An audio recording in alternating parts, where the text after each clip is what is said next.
इस वीडियो में काफ़ी कुछ नया सीखने के लिए मिलेगा जो कि यूजुअली स्कूल्स में नहीं बताई जाती हैं।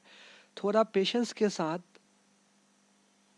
धैर्य के साथ इस वीडियो को देखना और ठंडे दिमाग के साथ देखना। पानी वानी पी लो वीडियो पॉज करके अगर नहीं पिया है तो। शुरुआत करते हैं।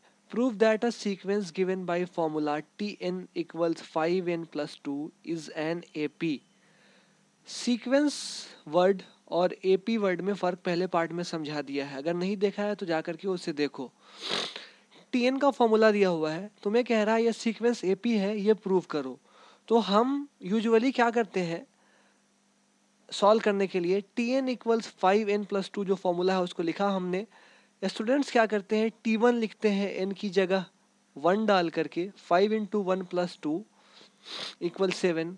T2 लिखते हैं 5 इंटू 2 प्लस 2 इक्वल्स 12। T3 लिखते हैं 5 इंटू 3 प्लस 2 इक्वल्स 17। T4 लिखते हैं 5 इंटू 4 प्लस 2 इक्वल्स 22। और उसके बाद क्या करते हैं, T2 माइनस T1 करते हैं। तो बाद वाले टर्म में से पहले वाला टर्म घटाने से क्या मिलता है, D मिलता है। 12 माइनस 7 किया, 5 आ गया। उसी तरीके से T3 माइनस T2 करते हैं, 17 माइनस 12 इक्वल्स 5 आ गया। T4 माइनस T3 करते हैं, 22 माइनस 17 इक्वल्स 5 आ गया।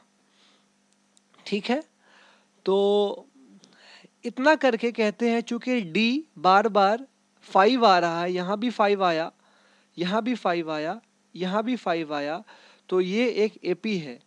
मगर मैथ्स के रूल्स के हिसाब से ये इतना कर देना सफिशिएंट नहीं होगा। इंट्यूटिवली तो तुम ऐसे करके देख सकते हो, मतलब रफ वे में तुम ऐसे करके देख सकते हो, मगर ये प्रूफ नहीं हुआ। अलजेब्रिक प्रूफ ऐसे नहीं करते हैं। इसका तुम्हें एक और एग्जांपल देता हूं। जैसे तुम्हें ये क्वेश्चन दिया जाए, prove that product of two odd numbers is an odd number. तुम्हें दिया ये करने के लिए, तो नॉर्मली स्टूडेंट्स क्या करते हैं, क्या करेंगे, 3 इंटू 5 इक्वल टू लिखा 15, 4 ऑड नहीं है। 5 इंटू 7 इक्वल टू लिखा 35। 11 इंटू 3 लिखा 33। दो ऑड नंबर्स को मल्टीप्लाई कर रहे हैं, तो दो ऑड नंबर्स को मल्टीप्लाई करके यहाँ ऑड मिल रहा है। तो इतना करने से क्या ये प्रूफ हो जाएगा कि दो ऑड नंबर को मल्टीप्लाई करने से हमेशा ऑड मिलेगा? ये प्रूफ नहीं होगा।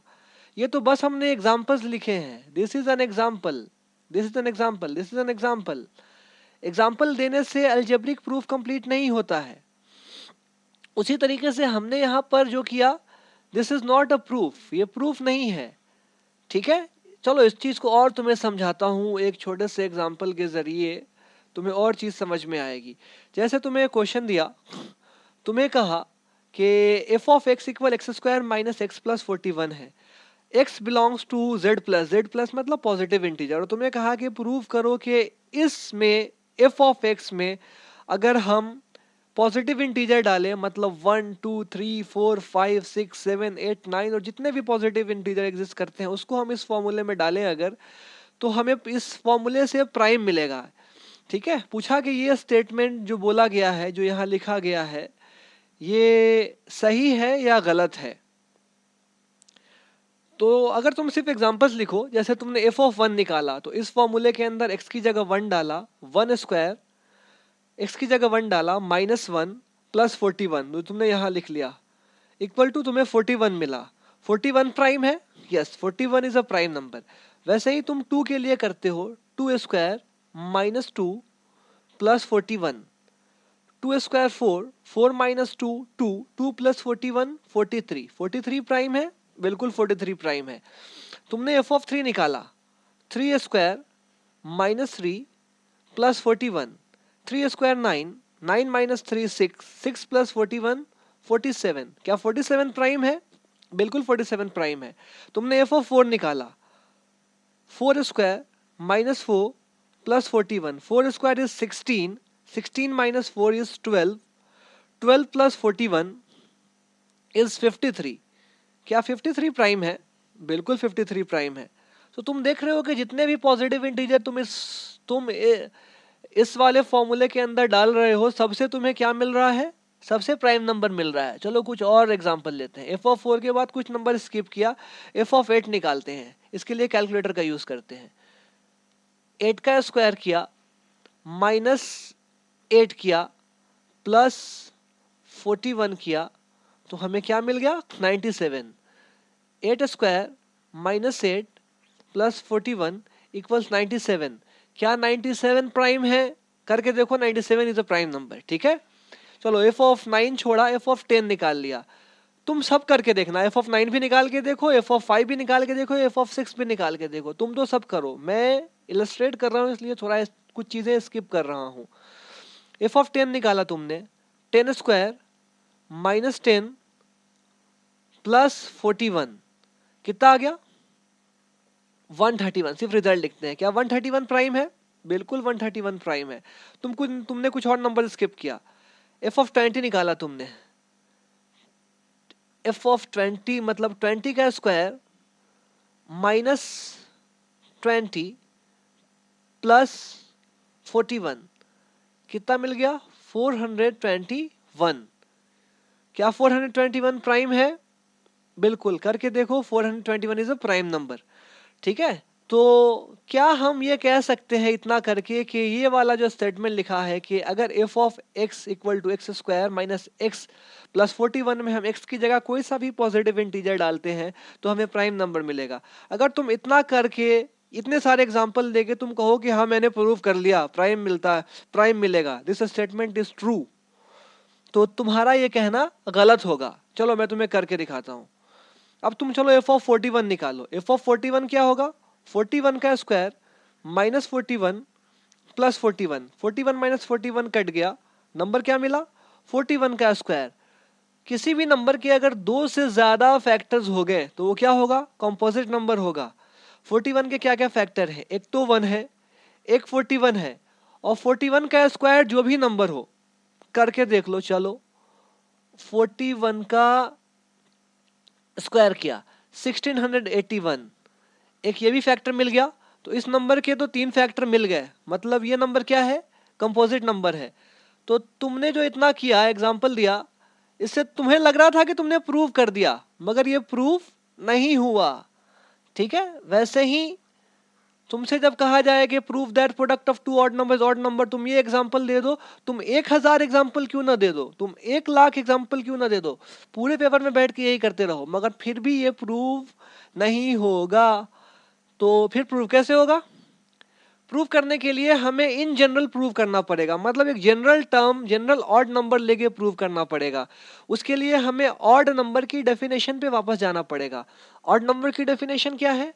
एन इंटीजर ए, कोई सा भी इंटीजर ए दिया हुआ है, is an odd integer if there exist an integer n such that a equals to n plus 1। जैसे 7 ऑड क्यों है? क्योंकि एक इंटीजर एन जो कि 3 है एग्जिस्ट करता है, जिसको हम 2n+1 फॉर्मूले में डालें तो हमें 7 मिल जाएगा। तो इसलिए 7 क्या है? ऑड है। और तुमने रियल नंबर चैप्टर में भी पढ़ा होगा कि ऑड नंबर को जनरली हम 2n+1 से रिप्रेजेंट करते हैं। तो तुम्हें जनरल ऑड नंबर लेकर के इस चीज को प्रूव करना पड़ेगा। मतलब सही तरीका क्या होगा प्रूव करने का? सही तरीका ये होगा कि तुम अज्यूम करो, let 2n+1 and 2m+1 be two odd numbers। तुमने अज्यूम किया कि 2m+1 और 2n+1 दो ऑड नंबर है।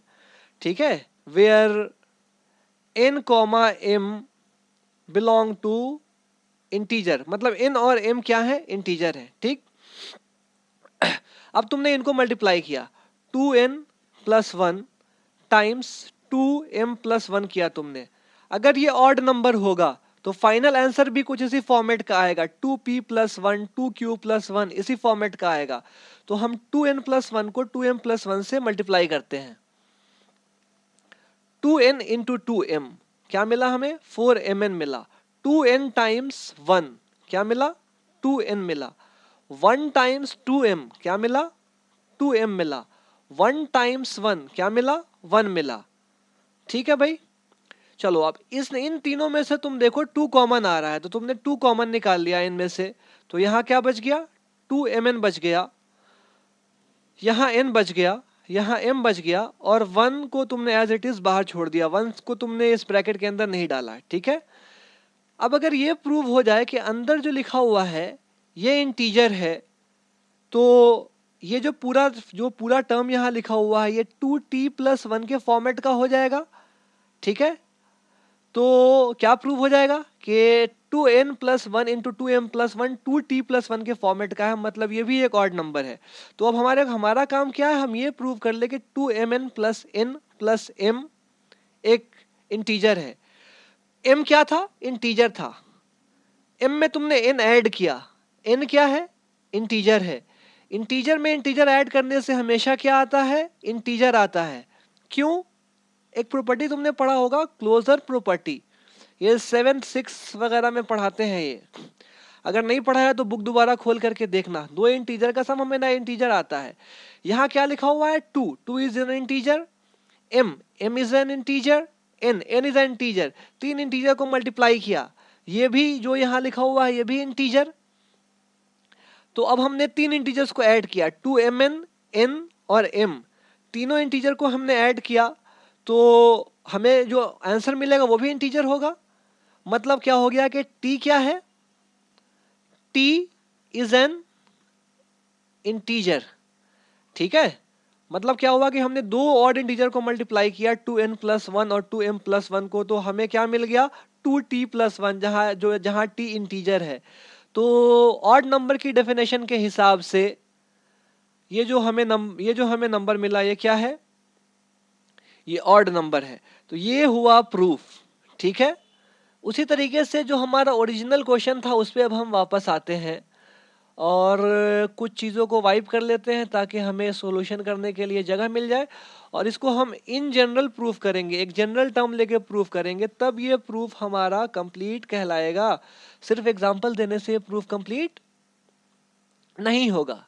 ठीक, कैसे करेंगे, चलो करके देखते हैं। tn क्या दिया हुआ है, 5n+2 दिया हुआ है।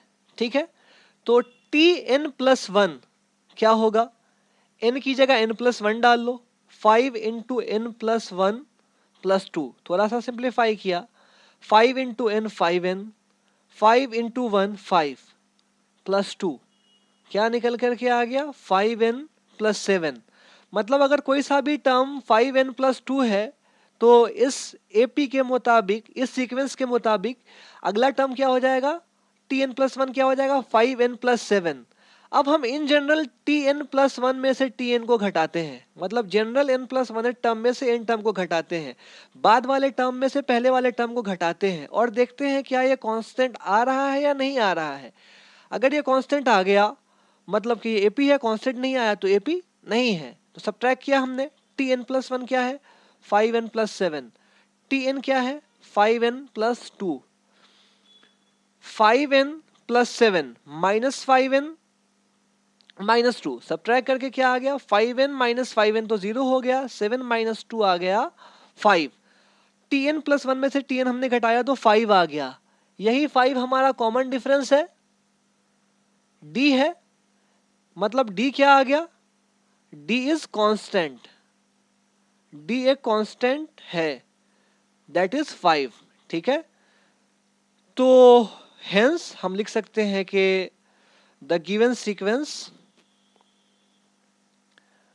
इज एन एपी, जो गिवन सीक्वेंस हमारा था वो एक अरिथमेटिक प्रोग्रेशन है। इस तरीके से हम कोई भी हमें अलजेब्रिक प्रूफ करने के लिए आए तो हम जनरल टर्म लेकर के इस तरीके से उस क्वेश्चन को सॉल्व करेंगे। उम्मीद है कि वीडियो तुम्हें पसंद आया होगा। अगर वीडियो अच्छा लगा तो नीचे लाइक बटन को क्लिक करो, सब्सक्राइब करो, अपने दोस्तों के साथ भी शेयर करो ताकि सबको फायदा हो सके। शुक्रिया।